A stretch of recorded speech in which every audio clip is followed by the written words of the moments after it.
Vou aguardar 2 minutinhos o pessoal entrar, né? Que é o tempo que o Instagram avisa que a gente tá ao vivo. E por enquanto, vou vendo quem entra por aqui. Vou me aprontando. Gabriel, Mariane, boa noite. Vou só aguardar o pessoal entrar pra gente começar. Hoje tem muito conteúdo. Então, assim, eu vou esperar só uns 2 minutinhos, que é pra gente começar, porque senão a gente atrasa muito. E como a live só é 1 hora, geralmente não dá pra dar todo o conteúdo em 1 hora, mas eu vou tentar hoje dar tudo pra poder a gente dar seguimento nas outras coisas. Me informem só se vocês estão me ouvindo direito, se estão me vendo direito. Me confirmem aí. A Judy Emily, boa noite, seja bem-vinda por aqui.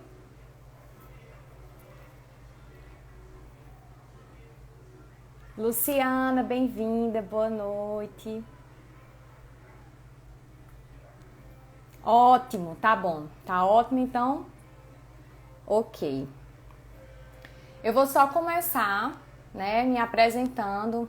Eu quero falar também o objetivo da página, por que eu criei esse projeto, né? Então, eu acho que já dá pra gente começar. À medida que eu vou falando, o pessoal vai entrando e a gente conversa um pouco sobre o conteúdo em si. Bem, para quem não me conhece, né, para os novos seguidores, meu nome é Renata Pereira, eu sou fisioterapeuta e atualmente eu trabalho no atendimento domiciliar e atendo pacientes com comprometimento neurológico na área de pediatria. Então eu trabalho muito com desenvolvimento. E eu queria compartilhar com vocês um pouco desse início do projeto, né? Porque eu tomei a iniciativa de criar esse projeto tão lindo, que é a Neurofis em Atividade, que eu estou amando fazer. Estou amando o feedback de todo mundo, dizendo, que bom que tem essa página, que está me ajudando bastante. Porque por conta da pandemia, muitas mães, elas tiveram que ficar em casa e as terapias pararam, as clínicas pararam e agora, né? A gente teve que capacitar esses pais para poder eles fazerem esse nosso trabalho em casa. E aí surgiu toda a ideia da Neurofis. Eu disse, não, eu tenho que ajudar. Inicialmente, né, eu pensei nos meus pacientes, mas depois eu disse, por que não abranger para todo mundo? Eu acho que isso é muito importante. Jane Cássia, Rose, todos por Luísa, boa noite, sejam bem-vindas. Eu queria começar, porque eu tinha falado aqui que é muito conteúdo, então vamos embora começar para a gente falar sobre tudo. E eu queria falar que no final, se der, eu respondo as dúvidas de vocês. A live de hoje eu quero focar muito nessas técnicas e qualquer dúvida que vocês tiverem, no final eu vou falar. Se for algo relacionado ao que eu esteja falando no momento, se for uma pergunta pertinente, assim, ao momento do que eu estou falando, eu tiro na hora, tá? Mas se for outras dúvidas relacionadas a assuntos sobre desenvolvimento, mas que não sejam essas técnicas, no final a gente tira, tá bom? Eu queria começar essa live falando sobre desenvolvimento. Eu gosto muito de começar as minhas lives falando sobre o desenvolvimento. Que para mim o desenvolvimento nada mais é o ato, né, de se deixar desenvolver. Que na verdade é quando a criança nasce, ela nasce muito envolvida. Ela precisa de adultos, ela precisa de cuidados porque ela ainda ela não perdeu esse envolvimento, né, que a gente fala. E o ato de desenvolver é justamente a gente perder esse envolvimento e desenvolver essa criança para uma independência funcional e uma independência motora. Então, quando a gente fala de desenvolvimento, é justamente esse ato de perder esse envolvimento. Então, eu gosto muito de falar sobre isso porque muitas pessoas questionam por que as pessoas dizem tanto que o ato do desenvolvimento é tão importante e por que estimular esse desenvolvimento é tão importante. Não só para as crianças que não têm um comprometimento neurológico, que não são atípicas, mas também para as crianças que são atípicas, que são típicas. É muito importante essa questão de você entender o porquê de você estimular esse desenvolvimento. Minha boneca Gigi estava ansiosa para assistir. Querida, então fica aqui com a gente que tem muito conteúdo legal hoje. No final eu vou dar um brinde a vocês, né? Como prometido, quando eu completei 1K na nossa página, eu disse que eu ia preparar um material super legal para vocês e realmente tá muito legal, que é sobre isso que nós vamos falar hoje. Esse material é pautado sobre o tema dessa nossa live. Então, além de ser falado por mim hoje, ele vai ser disponibilizado para vocês como brinde. Então, fiquem ligados, porque no final eu disponibilizo o link e vocês já baixam para fazer essas técnicas em casa. Então, vamos começar, né? A primeira técnica que eu queria falar para vocês, na verdade eu preparei uns slides bem legais, eu já ia esquecer de colocar aqui, mas para ficar mais didático, mais bonitinho aqui pra gente. Então, a capa do e-book é essa aí, né? 5 técnicas, que na verdade o brinde é o e-book. 5 técnicas que toda mãe deveria conhecer para estimular o desenvolvimento saudável dos filhos. Então, se vocês estavam ansiosos para saber que técnicas são essas, então eu já começo dizendo a vocês que a nossa primeira técnica, ela diz respeito a ganho do controle de cabeça. Se seu filho ele ainda não tem o controle de cabeça, então eu vou ensinar uma técnica para vocês, que ela já é um pouco conhecida, porém tem alguns recursos que você vai poder utilizar para poder aprimorar essa técnica, tá bom? E aí a gente vai falar sobre o que você pode fazer para aos poucos ir tirando esses recursos para dificultar um pouco para o bebê ou para a criança e ela ir ganhando essa aquisição de forma mais independente. Então vamos começar. A primeira técnica é a postura de prono, que a gente chama, que é de barriga para baixo, para esse ganho de cervical. Então, ela será muito importante, vocês podem acompanhar por aí, tá? Ela será muito importante para possibilitar o desenvolvimento da força de extensão das costas, ou seja, quando ela é colocada de bruços, ela vai tender a estender, até para também a gente prestar atenção sobre a questão de livrar as vias aéreas. O bebê ele tem esse reflexo, quando ele é colocado de bruços, se a gente notar, ele faz essa extensão fisiologicamente, que é para poder livrar as vias aéreas. Então, essa postura vai facilitar a extensão das costas e do pescoço, além da extensão dos quadris e todo o tronco. Então, essa é a nossa primeira técnica.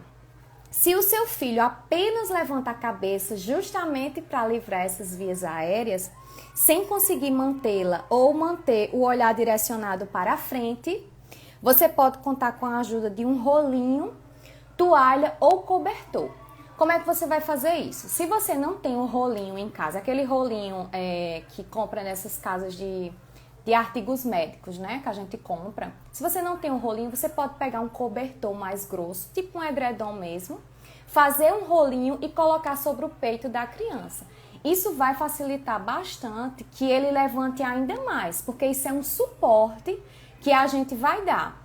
Aí muitas mães me procuram e dizem, mas não vale, porque para ele vai ficar mais simples. Mas entenda, você vai estar facilitando esse movimento para o seu filho. Não quer dizer que depois você vai retirar. Mas inicialmente, se ele tem uma dificuldade maior de elevar essas costas, a gente pode facilitar com esse recurso, que na verdade é o rolinho. Tá bom? Se não tiver o rolinho, pode usar toalha mais grossa, enfim. A outra dica é que você pode utilizar também o seu corpo como apoio, né? Até a Rosineide, que ela tá aqui na live, ela me perguntou essa semana se ela poderia utilizar a bola suíça, né? Aquela bola maior, como forma de apoio e não ela, né? Porque a gente eu coloquei aí no exemplo, não sei se dá para ver essa figurinha direito, mas quando vocês baixarem o e-book, vai dar para anotar. Ela me perguntou sobre a bola suíça e eu falei para ela que pode sim ser utilizada, é um recurso muito bom. Porém, se a criança ela for muito pequena, é importante que vocês comprem uma bola bem menor.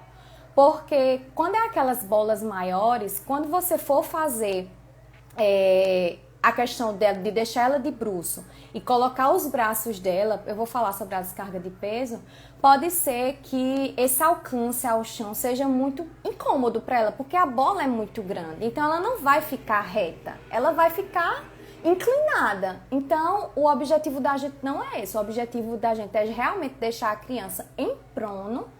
E daí a gente tender a ele ter essa extensão de pescoço e costas. E ela ficando inclinada, isso não é o ideal, tá bom? Então pode sim usar a bola suíça, porém bolas bem menores para crianças menores. Se sua criança é maior, ela já tem o bracinho mais longo, ela já é maiorzinha, você pode utilizar uma bola maior, tá bom? Aí, essa posição, né, além de ganho de controle de cabeça, a criança, ela pode fazer descarga de peso nos membros superiores. Então, como é isso? A gente coloca a criança em prono, nas pernas da gente, coloca os braços dele, né, na lateral, e a gente faz força sobre os ombros. Aí você pode me perguntar, mas qual é o objetivo de fazer descarga de peso, se na verdade o objetivo é ganhar controle de cabeça? Mas veja bem, a gente que é fisioterapeuta, pelo menos eu trabalho assim, eu tento ao máximo aproveitar tudo que eu posso em determinado movimento.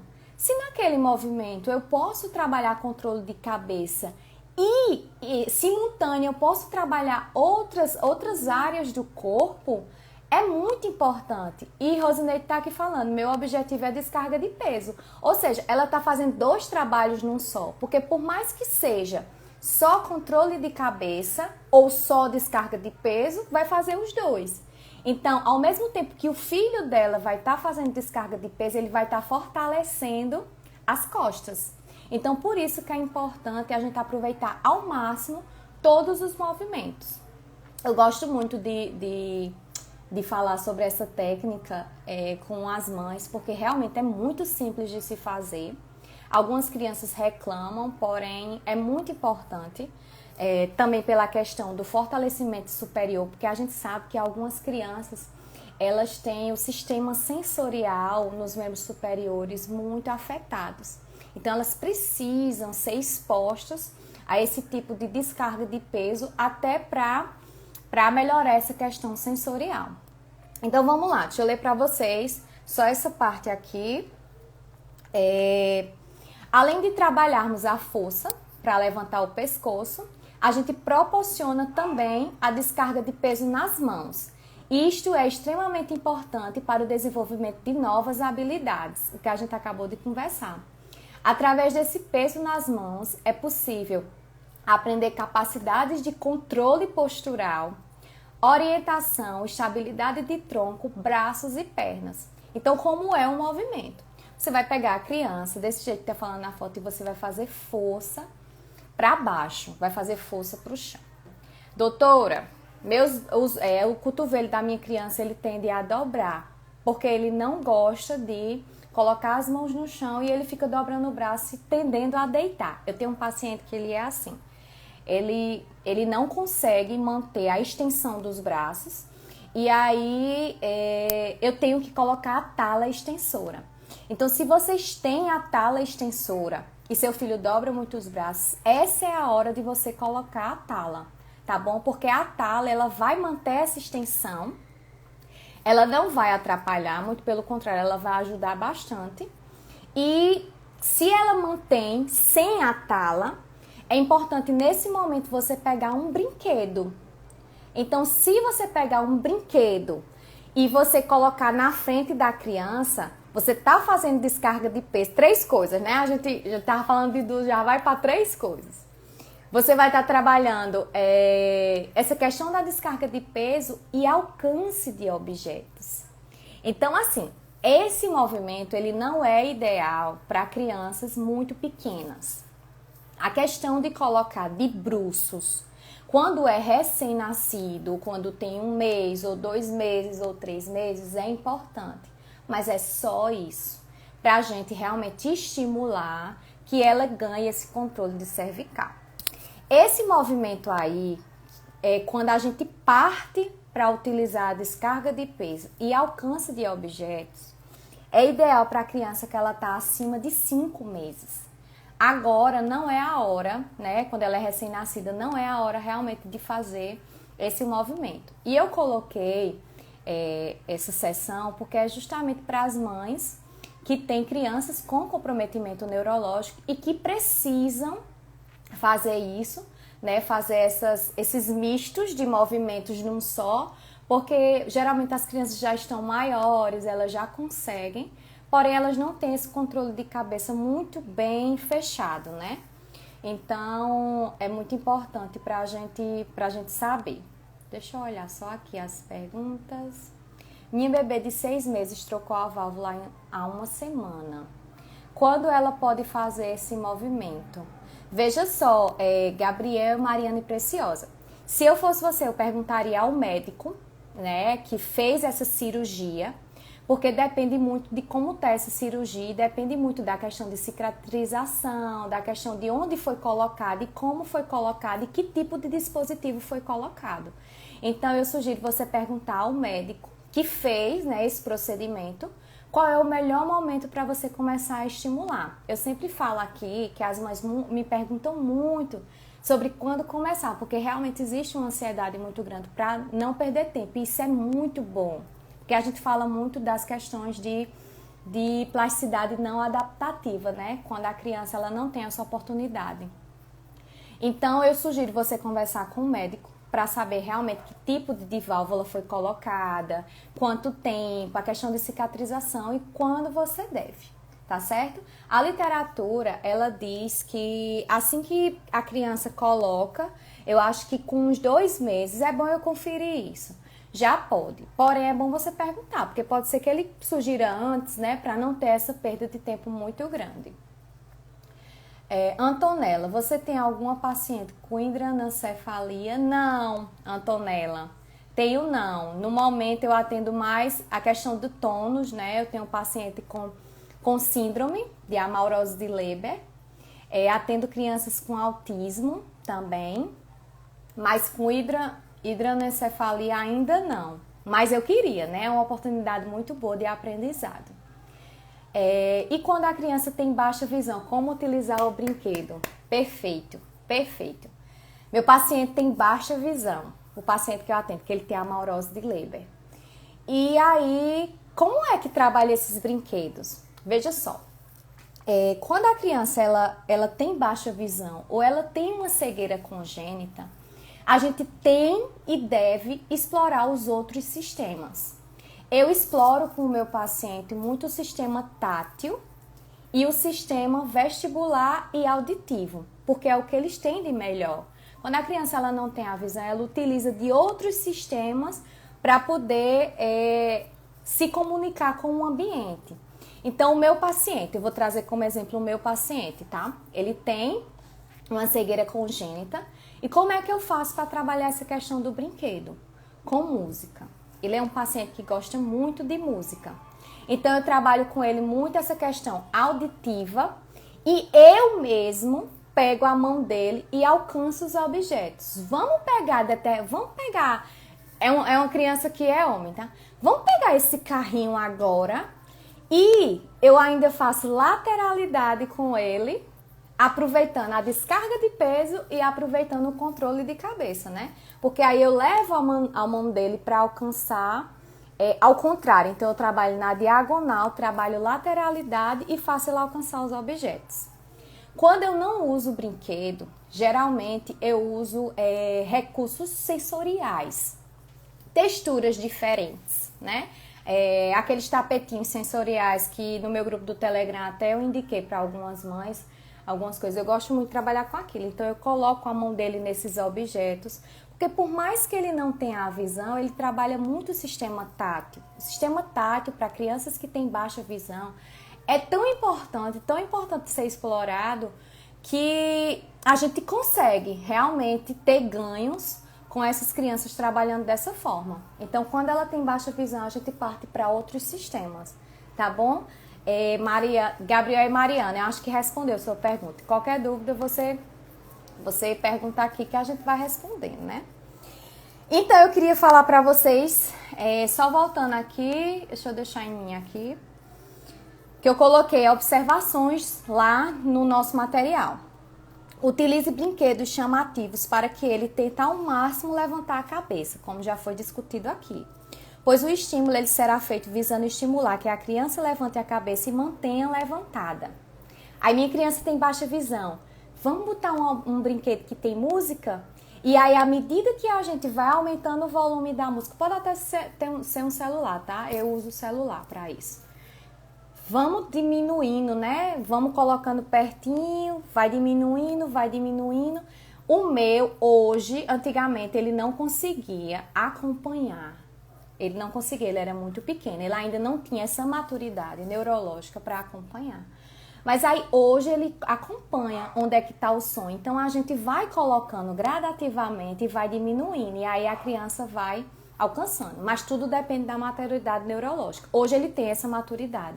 Muitas crianças pequenas não têm ainda, tá certo? Então é importante que mesmo que ela tenha baixa visão, você trabalhe com brinquedos, principalmente brinquedos luminosos, é muito importante também. E brinquedos com sons, porque eles exploram muito essa questão auditiva. Os brinquedos mais interessantes para o momento são aqueles que são maiores, para chamar a atenção. Preferencialmente que façam barulhos e bem coloridos. Criança gosta disso. Mas também podem ser objetos luminosos ou outro adulto na frente da criança. Estimula sempre com aquilo que ele demonstre mais interesse de busca. Ou seja, se ele está buscando a mãe dele, né, ou o pai, ou qualquer outro adulto, ou até um animal que ele goste muito, é importante que nesse momento você explore dessa forma. Tá certo? Deixa eu colocar aqui, vamos voltar ao nosso slide. Isso aí eu coloquei como uma advertênciazinha para vocês ficarem ligadas. É comum que algumas crianças que ainda não são capazes, essa é outra advertência, tá? Essa que tá aí não é ainda não. É comum que algumas crianças que ainda não são capazes de realizar o movimento reclamem quando forem colocadas nessa postura. Vamos lá. O mito, porque pra mim isso é mito. Ele chora muito nessa posição e eu não vou colocar ele porque ele vai se irritar. Mãe, muita atenção agora em mim. Veja só, não existe essa questão de que meu filho se irrita muito quando colocado nessa posição. Ele pode até chorar, mas se é uma posição que você explora muito, que você tem o hábito de fazer com ela, com o tempo ela vai se acostumar, porque vai estar dentro da rotina dela. Então, esse mito de que não vou colocar porque a criança, ela vai chorar ou ela vai se irritar e vai ficar com, sei lá, com dor de cabeça, enfim. Não, crie esse hábito de colocar a criança de bruços, certo? Rosineide botou, que pena, tenho que sair. Rose, a live vai ficar salva, tá?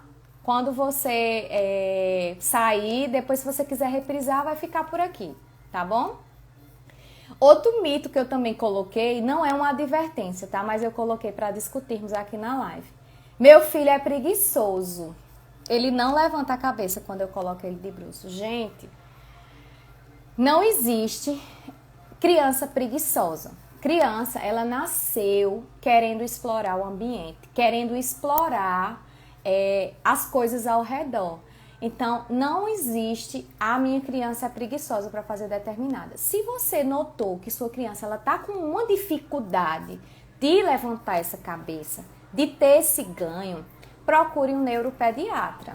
Porque muitas vezes pode ser que ele apresente outras demandas ou algum comprometimento e não esteja fazendo. Porque criança, por natureza, ela gosta de explorar. Então, não existe. É dois mitos, né?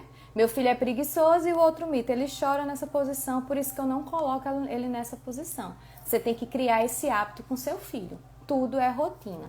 Então, todo mundo que chega pra mim e diz, doutora, não tem outra posição que eu possa trabalhar com minha criança para ganhar controle de cabeça, não, porque de bruço ele não gosta. Não. De bruço, hoje, a ciência fala que é o melhor, desde o recém-nascido. Então crie esse hábito de colocar sua criança de bruço, que eles vão ter benefícios de ganho de controle de cabeça, de tronco, de quadril e etc, tá bom? Aí vamos para essa advertência, que é com relação à descarga de peso. É importante ressaltar que a força das mãos dos pais tem que ser feita no ombro, no sentido da mão da criança, ou seja, você vai empurrar para baixo no sentido da mão, conforme a figura lá em cima. É extremamente importante que essa postura, assim como todas as outras, ela seja proporcionada em forma de brincadeira. Porque imagina, filho, vamos fazer essa técnica de controle de cabeça. Vamos lá. E a criança tá lá, super ansiosa, não tem uma musiquinha. Adoro trabalhar com minhas crianças com música. Acho que música é o que ganha mais a criança hoje, né? Com nenhuma musiquinha, com nenhum brinquedo chamativo, com ninguém cantando, com ninguém na frente dele, fazendo brincadeira, chamando a atenção. Então, tudo que for em forma de brincadeira para a criança é válido, porque ali ela vai estar desenvolvendo o cognitivo, a aprendizagem, o vínculo e ainda ganhar o desenvolvimento motor. Então, é importante, eu coloquei como advertência aí, porque é importante que nesses momentos os pais realmente explorem como uma brincadeira e não como algo que vou fazer exercício agora e ponto. A criança não vai gostar, ela vai chorar, tá bom? Eu acho que agora nós vamos partir para a outra dica, tá bom? É isso mesmo. Ó, veja qual atividade o seu filho é capaz de fazer e vá graduando o nível de dificuldade até o mais difícil, que ele faça com sucesso. Sim, é importante falar sobre isso também. Eu coloquei aqui, é importante falar sobre isso. À medida que você vê que seu filho ele tá com um bom controle de cabeça, que ele tá fazendo extensão das costas perfeitamente, com o rolinho ou com o apoio, né, a bola, enfim, o que você colocar como apoio, a toalha, o cobertor, você vai tirando gradativamente. Você pode até ir diminuindo o tamanho do rolinho. Se for uma toalha, tava grosso, você vai diminuindo e você vai aumentando o nível de dificuldade para ele. Porque imagina, você toda vez que vai fazer o exercício de controle de cabeça com seu filho, você coloca alguma coisa para facilitar o movimento. Inicialmente é bom facilitar esse movimento, a criança vai gostar. Porém, é importante que você vá tirando gradativamente, vá tirando e deixando ele com mais dificuldade até ele ficar sem nada. Quando ele ficar sem nada e você vê que ele ganhou essa aquisição, que ele já tem um controle de cabeça legal, você vai partir para a segunda técnica, que é ganhando o controle de tronco, que é na posição sentada. Aí eu coloquei aqui, a criança pode não apresentar o controle de cabeça ou de tronco, demonstrando incapacidade de ficar sentado sozinho ou mantendo a coluna muito curvada. Isso acontece com crianças hipotônicas. A gente vê com crianças hipotônicas. Crianças que têm síndrome de Down, a gente vê muito isso. Quando a criança, a gente coloca ela sentada, ela tende a curvar as costinhas, porque a hipotonia dela é tão grande, a fraqueza muscular dela é tão grande que ela tende a fazer hipotonia. Então, muitas crianças, elas não conseguem controlar o tronco, elas ficam sentadas e muito curvadas. Não pode, tá bom? Então, você parte, você volta para a tarefa anterior. Quando ela estiver mais fortalecida, é que você começa essa nova aquisição. Mas aí, vamos colocar a criança sentada. Colocando ela sentada, estimularemos para que ela consiga fazer força com o pescoço e a coluna. Possivelmente será necessário o uso de tala extensora nos braços, como a gente já tinha falado, que dará mais estabilidade. Chame a criança, mostre brinquedos, sons e luzes para que ela levante a cabeça. Beleza. Então, aqui nessa segunda técnica, a gente pode explorar essa questão de controle de tronco, controle de cabeça com a criança sentada. Só que você terá que posicionar ela bem posicionada, com um apoio. E se você quiser controle de tronco, você vai chamar ela com um brinquedo, você vai colocar ela para para acompanhar aquele brinquedo, para ela fazer força, né, na cervical e fazer força nas costas. Deixa eu ver aqui. A Gigi tem trissomia 21, ela tá sentando com tripé por enquanto. Ótimo, ótimo. O tripé é muito bom porque dá um apoio muito legal. E aí ela não fica com a coluna muito curvada, né? E quando ela estiver no tripé, é até interessante isso, né? Que eu acho que o tripé que você está falando é o parapódio, ou não? Eu acho que não, né? Quando ela estiver no tripé, você chama a atenção dela. Porque aí ela vai estar fortalecendo, tá? Você chama com brinquedo ou você mesmo fazendo graça. Enfim, é bem legal essa questão de posicionar a criança para ela ficar bem colocada, sem essa coluna curvada. Porque isso aí é um vício postural e é muito ruim a gente viciar essa criança nessa postura.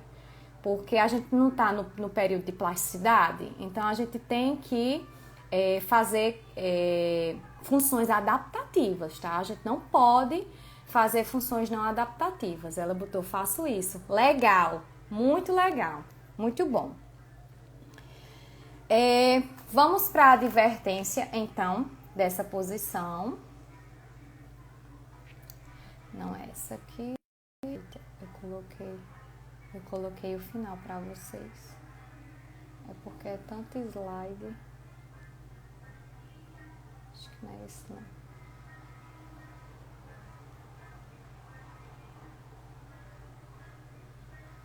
Então, essa aqui eu coloquei, deixa a coluna da criança reta, como eu disse, né? E preste atenção quando não estiver e evite o máximo que ela fique curvada. Como você usa o tripé, tá ótimo. Aí, se a criança ela tem controle de cabeça e a gente coloca ela sentada, massa seria que a gente ganhasse esse controle de tronco como? Colocando ela sentada num banquinho mais alto, porém que ela consiga encostar os pezinhos no chão, com apoio, tá certo? Você pode fazer, sei lá, alguma coisa sem apoio também, que ela vai ganhar equilíbrio e vai conseguir ter esse controle de tronco mais rápido. Porém, se ela não tem ainda aquele total apoio, você coloca um apoiozinho nas costas, que também é válido, tá? Aí, coloque sentado no banquinho mais alto, será necessário estabilidade para a criança com o nosso corpo, as mãos em tronco, ou seja, o que eu acabei de falar. Coloca o apoio. Se você não quer trabalhar com apoio, você quer realmente que ele ganhe esse equilíbrio de tronco, você não coloca o apoio atrás das costas dele e deixa ele tentar se equilibrar. Se ele não conseguir de jeito nenhum, você coloca o apoio. Aí, o que eu acho legal nessa segunda técnica é estimulação sensorial. Se a gente colocar a criança sentada dessa forma que ela está sentada, a gente pode colocar uma textura no pé. A gente pode aproveitar, né? Eu aproveito tudo, todos os movimentos eu aproveito. Com esse movimento aqui eu posso aproveitar isso, eu posso aproveitar aquilo. Então, enquanto a gente está trabalhando com a criança aqui, a gente pode trabalhar também nos pés da criança. A gente coloca um estímulo sensorial, a gente coloca um tapete, né? A gente coloca, sei lá, alguma textura diferente, um sagu, uma massinha no pé da criança, porque além de estar trabalhando o ganho de tronco, a gente está trabalhando a questão sensorial. Aí você pode me perguntar, mas não tem nada a ver colocar um tapete de variadas texturas no pé da criança se o meu objetivo é habilidade motora. Gente, vocês não têm noção. Isso eu aprendi recentemente, assim, nas minhas pós, né, graduações. Na graduação eu não vi tanto essa questão sensorial, mas nas pós eles falam muito isso, porque tem saído muitos estudos falando dos benefícios. E antes se falava que quem tinha esse trabalho de trabalhar com o sistema sensorial era realmente as TOs. E sim, realmente elas trabalham muito essa questão de integração sensorial. São os nossos colegas terapeutas ocupacionais que trabalham mais com essa questão. Porém, nós que somos fisioterapeutas, a gente dá aquela mãozinha, né? Na questão sensorial. Então, a gente aproveita bastante trabalhar a habilidade motora e trabalhar o sensorial. Então, como é que a gente faz? A gente coloca o tapetinho embaixo do pé da criança. Você tem que inicialmente notar se sua criança ela gosta de uma textura mais grossa, se ela gosta daquela textura mais suave. Isso é muito importante, porque tem crianças hiperresponsivas e hiporresponsivas. As crianças hiperresponsivas, elas geralmente são aversivas ao toque, porque elas têm um limiar de sensibilidade muito alto. Então, elas gostam de texturas mais sutis. Então, isso é importante, isso é uma dica legal. Isso é importante você notar também. Se sua criança gosta daquele toque de textura mais sutil, se ele gosta daquela textura mais grossa, porque ele tem um limiar de sensibilidade muito baixo e ele precisa de muita sensibilidade. Aí você pode perguntar, Renata, mas isso não tem nada a ver. É a questão do sistema sensorial. Gente, o sensorial organiza o cérebro da gente. A partir do momento que a gente coloca para uma criança uma textura, organiza. O cérebro, ele organiza as informações. Então, ele tem maior propriocepção, imagem corporal. Propriocepção que eu digo é a gente saber no espaço onde é que a gente está localizado. Então, se ela está com o pé apoiado no chão e tem uma textura lá e o cérebro está mandando informação para lá, o que é que está dizendo? Eu estou apoiada no chão. Então, isso é bom para a criança, porque é informação sensorial. Então, eu bato muito nessa tecla, porque realmente é importante. Minha gente, falta 20 minutos para a gente encerrar a live. Realmente, eu falo muito, eu estou na segunda técnica ainda, mas eu vou tentar encerrar tudo hoje, tá bom? Por isso que eu vou deixar as perguntas para o final agora, tá bom, gente? Deixa eu falar só essa aqui. Tripé é o jeitinho de sentar com as perninhas abertas e mais pra frente. Isso, é isso mesmo. Imaginei que fosse isso mesmo. Macilene, sobre aquela roupa sensorial, seria muito bom para as crianças com T21. Muito legal, porque as crianças com T21, elas são hipotônicas.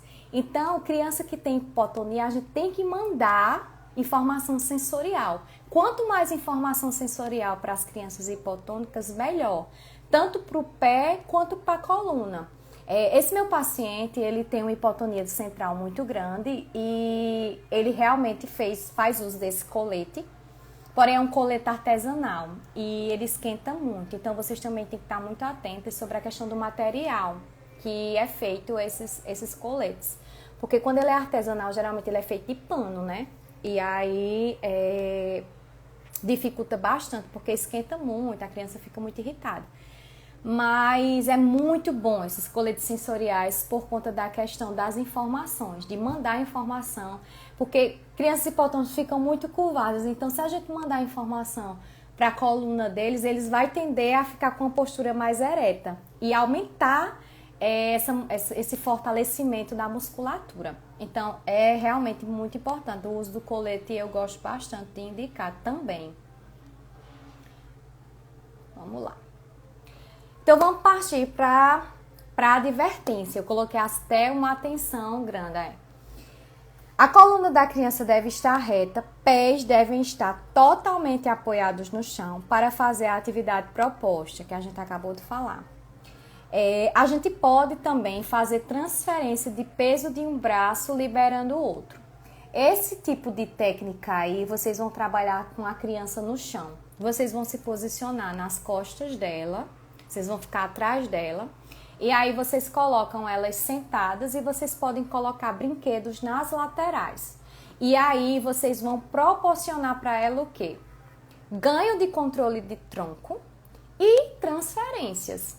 Então, quando você coloca os brinquedos nas laterais, você está fazendo com que a criança ela faça a transferência, tenha pinça, né? Coordenação motora fina. É muita coisa para se trabalhar com a criança sentada. Ela sentada trabalha coordenação motora fina, alcance de objetos, controle de tronco e controle de cabeça. São 4 coisas num exercício só. Então, essa técnica é muito legal. Então, fazendo transferência de um braço e liberando o outro, é importante para trabalhar a questão da diagonal e da lateralidade. Tá bom? Então, esse exercício também é bem legal e eu coloquei aí como ilustração, vocês podem fazer. A criança aqui, essa criança que faz esse movimento aí, ela tem um bom controle de cabeça e de tronco, mas a atividade será auxiliar a criança a fazer transferências, ou seja, o objetivo é fazer as transferências, mas como a gente pode trabalhar outras questões, é legal a gente fazer. Então, vamos para a nossa terceira técnica, tá bom? A terceira técnica que eu trouxe para vocês é colocar a criança ajoelhada.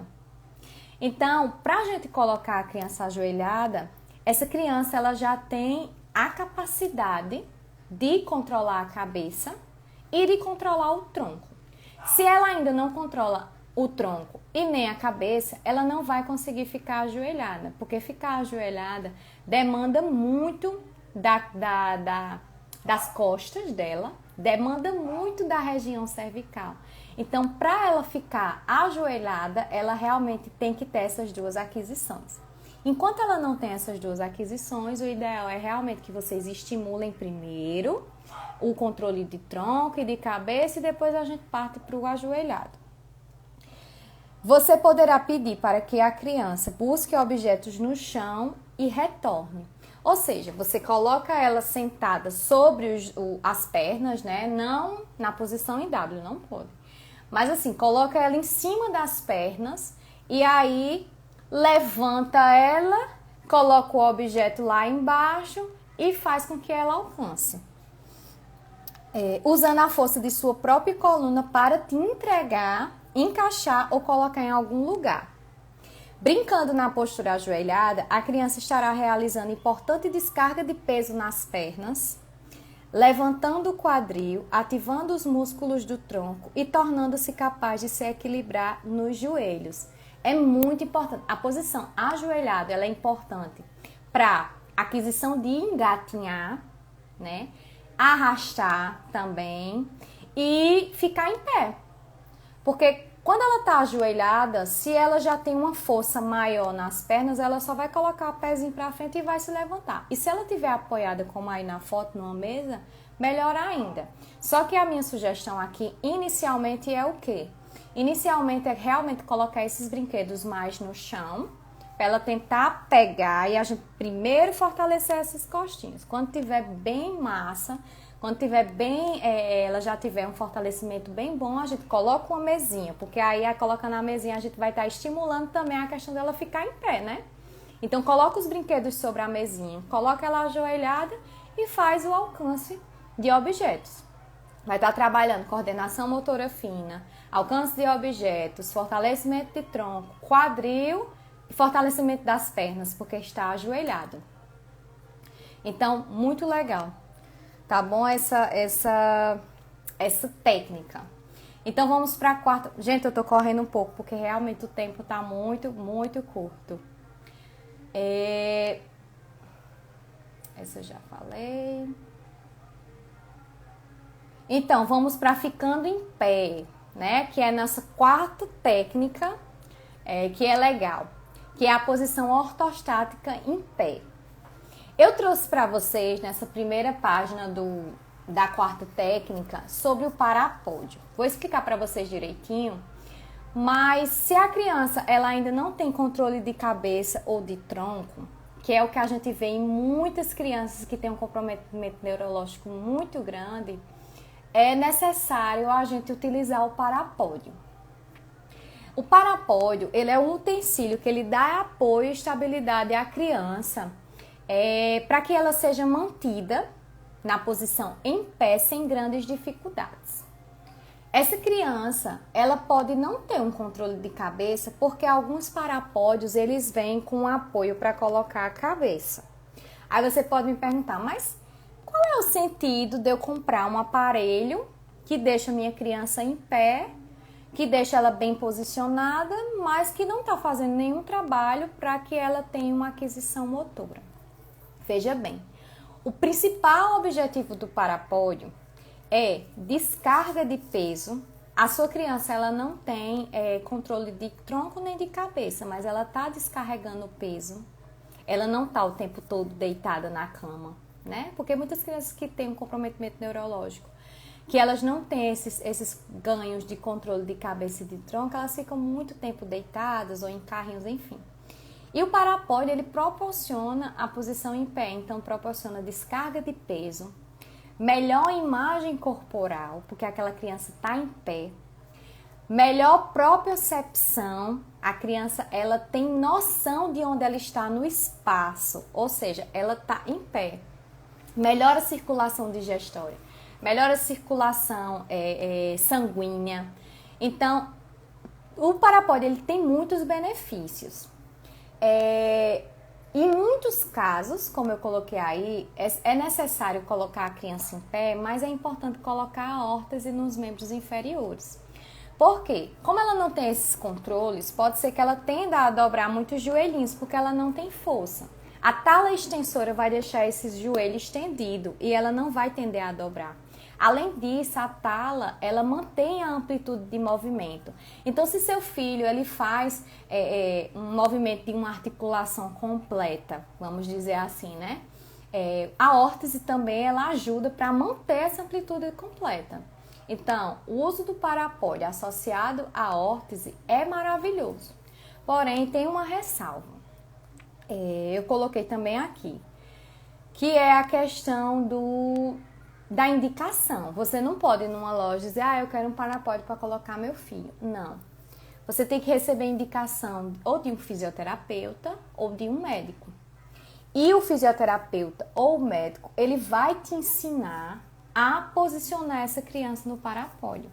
Porque se você não tem experiência nenhuma e você adquire um dispositivo desse e você coloca a sua criança de qualquer jeito, é provável que ela vá ter algum tipo de lesão ou que ela tenha algum problema postural pelo mau posicionamento.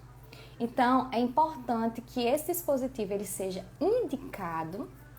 Depois de adquirido, ele vai ser ensinado aos pais a ser utilizado e assim você pode trabalhar com sua criança na posição em pé. Tudo bem? Mas aí como é que eu posiciono essa criança no parapódio? A criança deverá ficar com o tronco encostado na estrutura maior. Tem a foto, acho que dá para ver direitinho, essa estrutura maior das costas. E a mesa de atividade deve ficar logo à frente. Os pés devem ficar sempre apoiados no chão, joelhos esticados. Se ele não consegue esticar os joelhos, tala extensora, quadril e tronco estabilizados. Tem até uns dispositivozinhos que estabiliza cervical, estabiliza quadril e estabiliza pernas. Mas as pernas com a tala extensora eu acredito que não precisa você estabilizar, tá bom? Caso a criança não tenha controle de cabeça, deve haver também uma faixa para estabilizar a criança, que é o que a gente está falando aqui. Deixa eu ver se esse tem advertência. Acredito que sim. É desejável que a criança utilize a órtese nos pés para ficar de pé no parapódio. Isso evitará que ela faça um movimento inadequado com os pés e se machuque. Ficar de pé é muito importante para o desenvolvimento ósseo, motor de crianças com algum diagnóstico neurológico. O ficar de pé é muito necessário, porém ele deve ser supervisionado para que o posicionamento inadequado não seja prejudicial. Então, assim, a questão da aquisição de ficar em pé, ela tem muitas vantagens, muitas. E para crianças que têm um comprometimento neurológico muito grande, que você diz, eu nunca vou ver meu filho em pé. Mas existem esses dispositivos muito legais e assim, adquirir eles é muito bom. Converse com o seu terapeuta, converse com o seu fisioterapeuta, pergunte a possibilidade. Se ela achar que seu filho tem indicação, é muito importante, sabe? Tem no mercado esse tipo de dispositivo, acredito que tenha, mas realmente é importante que haja, né, essa questão da indicação. Vamos passar para frente.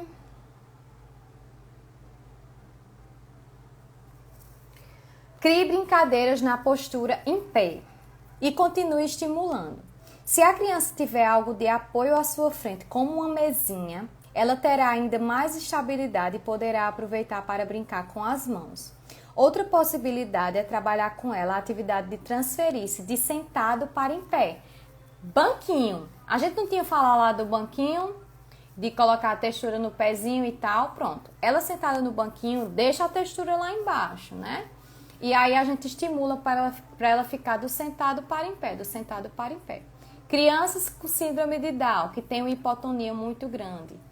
Essa questão de brincar do sentado para em pé, do sentado para em pé, isso favorece a adequação desse tônus e a melhora.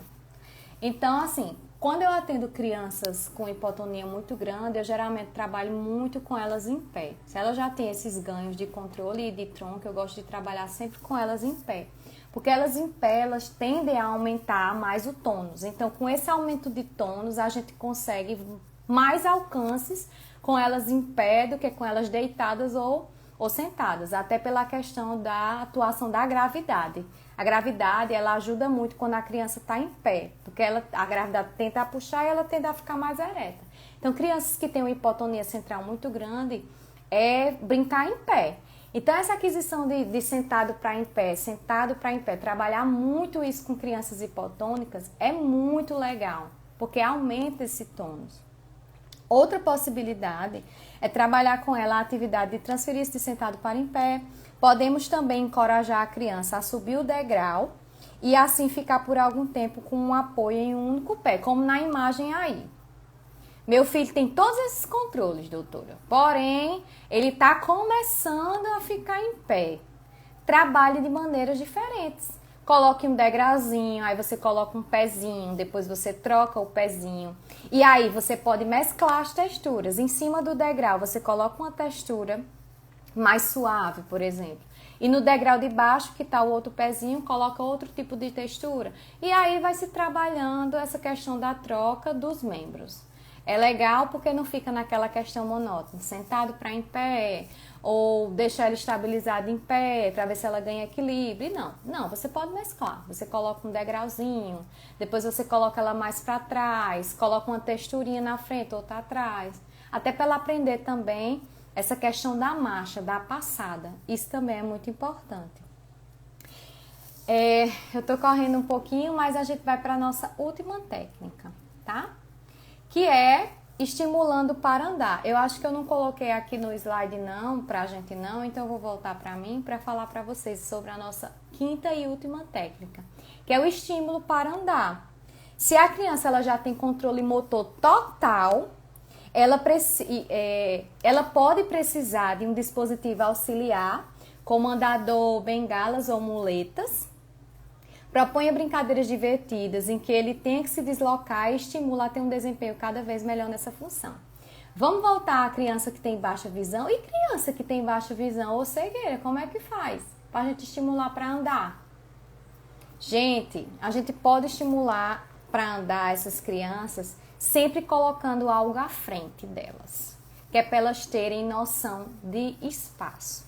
Então, como é que eu trabalho com o meu paciente? Para ele não se machucar, porque realmente a gente começou esse trabalho de colocar ele para marcha agora, eu sempre gosto de trabalhar com ele no sofá, né? Eu coloco ele em pé no sofá e aí eu vou estimulando ele para andar. Porém, se ele tiver algum desequilíbrio ou alguma coisa, o sofá não é uma parede, né? Para se machucar. Então, crianças que têm baixa visão, é importante você começar esse estímulo para andar com ela, sempre tendo uma referência à frente dela, ou na frente ou atrás. Você vê o que seja melhor para o seu filho. Porém, é importante que tenha essa referência, que é para ele poder se situar no espaço, entendeu? Já que ele está andando, ele está adquirindo essa marcha.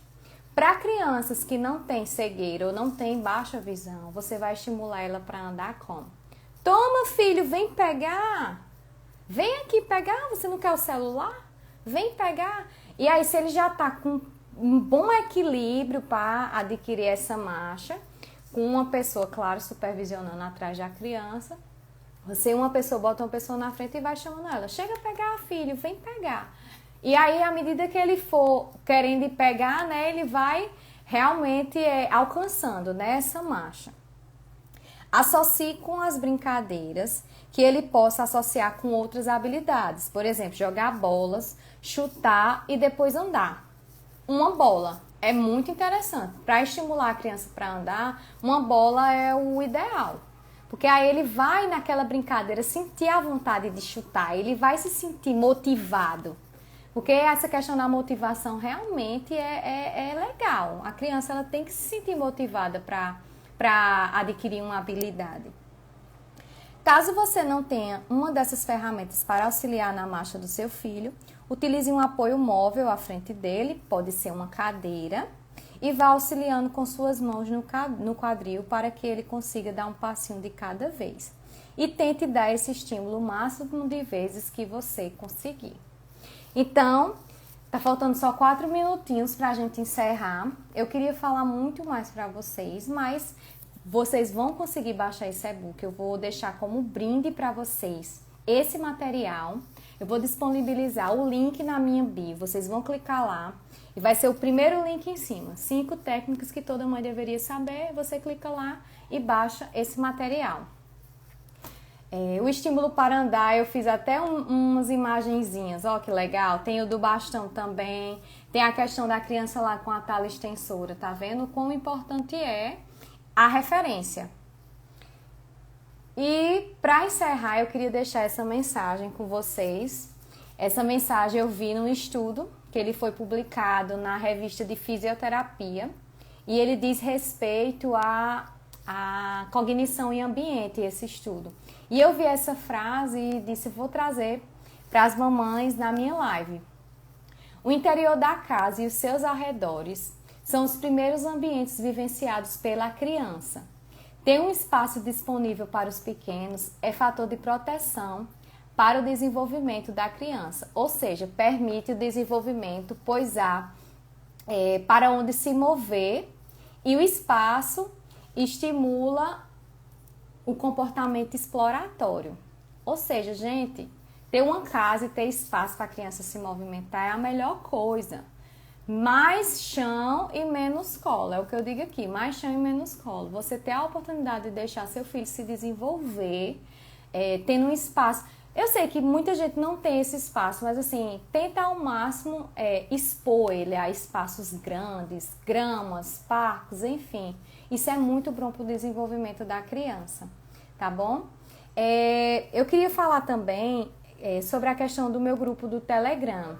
Eu estou postando lá conteúdos maravilhosos, tenho muitas interações com as mães por lá. Quem tiver interesse em entrar no grupo, o link também está na bio. Tem lá grupo VIP do Telegram, você pode clicar e entrar automaticamente. Você automaticamente será redirecionado para o grupo lá, tá bom? Eu acho que falta um minuto, né, para a gente encerrar. Eu gostaria de agradecer a todo mundo que esteve aqui comigo. Eu vou disponibilizar o link do e-book. Qualquer dúvida vocês podem me procurar nos directs, por mensagens, enfim. E eu tô aqui para ajudar, tá bom? Sempre estou aqui para ajudar. Marcelene, muito esclarecedor, parabéns. Muito obrigada. Eu tô aqui para isso mesmo, tá bom? Eu quero ajudar muito vocês cada dia mais. Então, enquanto eu puder tá aqui ajudando essas mamães, que para mim são as guerreiras, eu estarei. Tá certo? Então, um beijo para vocês, boa noite e obrigada pela presença.